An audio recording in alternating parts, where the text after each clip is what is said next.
In the quiet streets of Perth, Western Australia, during the late 1950s and early 1960s, an evil presence lurked in the shadows.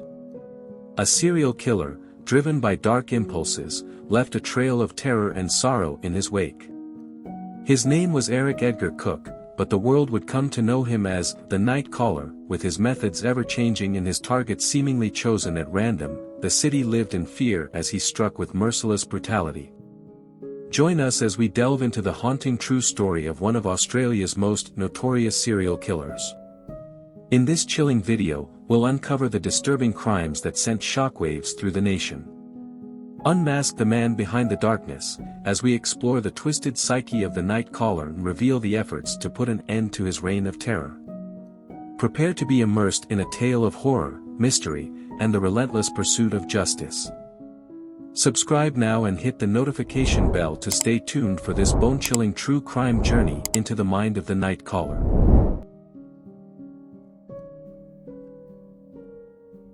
Eric Edgar Cooke, born on February 25, 1931, came into the world as a consequence of an unhappy union between Vivian and Christine Cooke. Their marriage was forced upon them due to Christine's pregnancy with Eric. Unfortunately, Cooke's father, Vivian, was a troubled soul plagued by alcoholism, leading to frequent abusive episodes towards both Eric and his mother. Seeking refuge, Christine resorted to sleeping in the staff room of the Como Hotel where she worked. Meanwhile, young Cooke sought solace by hiding under the family home or wandering the streets at night. Physically, Cooke was of small and slight stature, making him an easy target for bullies throughout his life.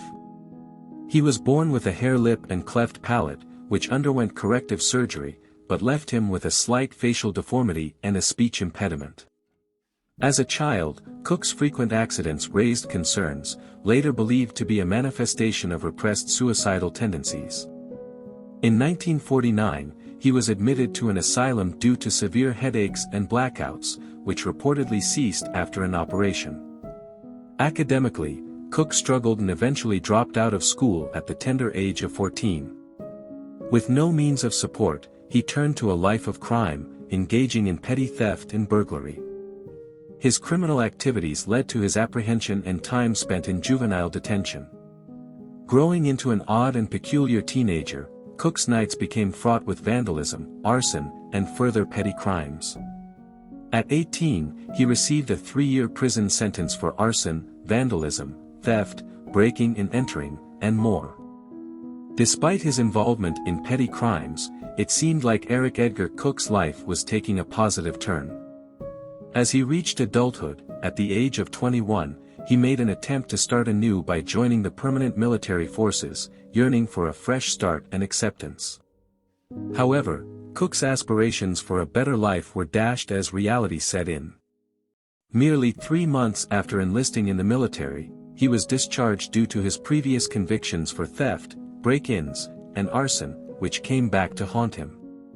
Nevertheless, Cooke continued to seek a sense of normalcy and, at the age of 22, he married Sarah, also known as Sally, Lavin, a 19-year-old waitress. The couple went on to have 7 children. Despite his commitment to family life, Cooke still harbored criminal urges. Suddenly, with no apparent warning, Eric Edgar Cooke, leading a family life, took a horrifying leap from break-ins and theft to ruthless and merciless killings. His modus operandi was unsettlingly unpredictable, as he struck seemingly at random, employing various methods to snuff out his victims. The chilling spree of violence he unleashed on Perth involved hit-and-runs, brutal stabbings, strangulations, and shootings, leaving the city paralyzed with fear. Cooke's behavior perplexed the police, as it displayed a lack of consistency one would typically associate with a serial killer, raising questions about whether this was a calculated move to evade capture. Cooke's choice of weaponry was equally erratic, using different rifles for some of his shootings, while opting for knives, scissors, and even an axe to end the lives of other victims. As the body count rose, so did the depths of Cooke's depravity. The brazenness of his acts was shocking. He would knock on a random door, only to shoot the unsuspecting homeowner upon opening.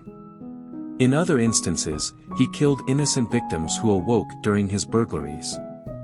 At times, he broke into homes, shooting couples as they slept, leaving their belongings untouched. Reports suggest that after one early murder, Cooke took a moment to leisurely enjoy a glass of lemonade, displaying a chilling sense of detachment from his heinous deeds. The darkness within him escalated further when one evening, Cooke descended into necrophilia. Breaking into a woman's house with the intention of murder, he violently choked her with the cord from her bedside lamp, then proceeded to sexually assault her lifeless body. Still unsatisfied with his atrocities, Cooke dragged the woman to a neighbor's lawn and subjected her to further violation with an empty whiskey bottle.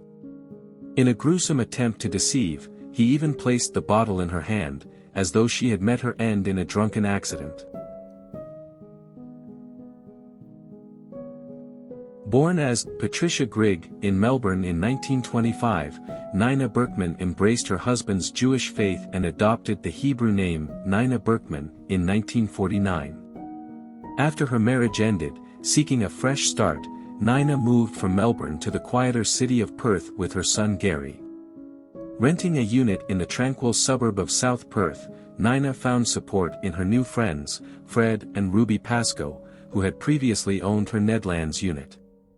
They adored young Gary and often babysat him while Pnina attended to her social life, including spending time with Fotis Fountas, a Greek-born radio DJ.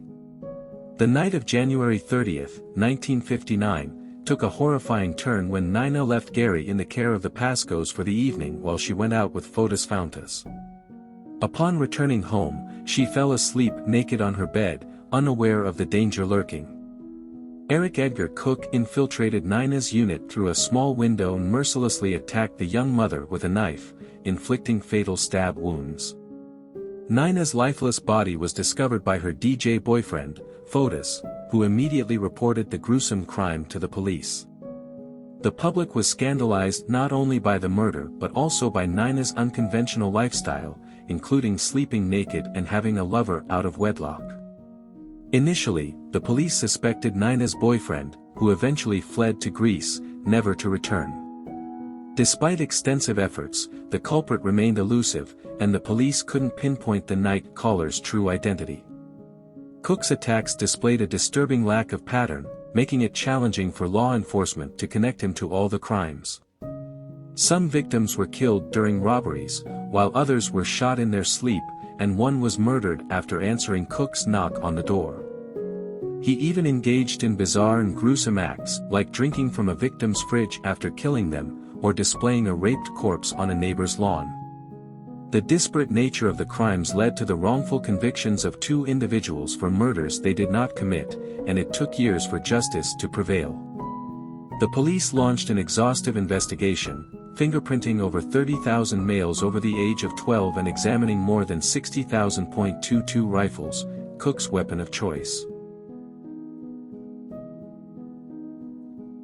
During the 1960s, a time when people often felt secure enough to leave their car keys in the ignition overnight, Eric Edgar Cooke took advantage of this trust. Almost every night, he would steal a car, only to return it before the owner woke up in the morning. But Cooke's car thefts weren't solely for joyrides. Investigations later revealed that some of the stolen vehicles were used in hit-and-run incidents. Meanwhile, the police were tirelessly working to apprehend the man responsible for terrorizing Perth. As part of their exhaustive investigation, over 30,000 males aged over 12 were fingerprinted, and more than 60,000 .22 rifles, the type Cooke had used in some of his murders, were located and test-fired. In August 1963, a suspicious rifle was discovered hidden in a bush. Ballistic tests conclusively linked the gun to the murder of Shirley MacLeod. Armed with this crucial evidence, the police devised a plan to lure the night caller. They placed a similar-looking but non-functional rifle, attached with an almost invisible fishing line, in the same bush where the original rifle was found. The police waited in hiding, hoping to catch the elusive killer in the act. Days passed, then weeks, with no sign of Cooke taking the bait. Finally, after 17 long days, Eric Edgar Cooke leisurely approached the bush to retrieve his concealed weapon, unknowingly walking straight into the police trap. The man who had instilled fear in Perth for 4 years had been caught. Initially denying any involvement in the crimes, it didn't take long for Cooke to crack and confess to everything. He provided detailed admissions of 22 violent crimes, including 8 murders and 14 attempted killings. In his shocking confessions, Cooke revealed involvement in more than 250 break-ins and burglaries, astonishing the police.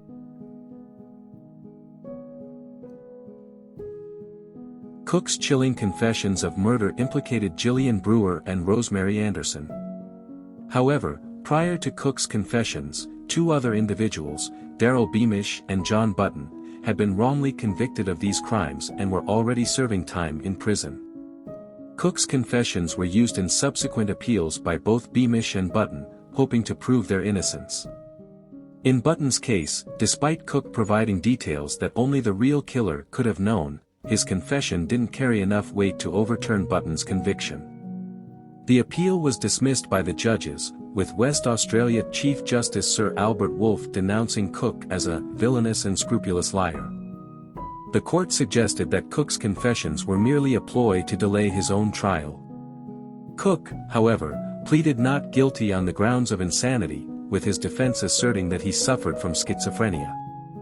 Yet, as his trial progressed, his insanity defense faltered and the director of the state mental health services testified that Cooke was mentally sound. The state refused to allow an independent psychiatrist to examine Cooke for a second opinion. Consequently, Cooke was convicted of willful murder on November 28, 1963, following a brief 3-day trial, and was sentenced to death by hanging. Despite having grounds to appeal his conviction, Cooke instructed his lawyers not to proceed with it, firmly believing that he deserved to face the consequences for his crimes. Just before Cooke's execution in October 1964, he made a final declaration under oath, swearing on the Bible that he was the true perpetrator of the murders of Gillian Brewer and Rosemary Anderson. At the time, his claims were dismissed as further lies. However, in later years, both Daryl Beamish and John Button had their convictions overturned, but it came too late, as they had already served their sentences. On the morning of his execution, a single unidentified woman protested outside the prison. Eric Edgar Cooke became the last person to be hanged in Western Australia.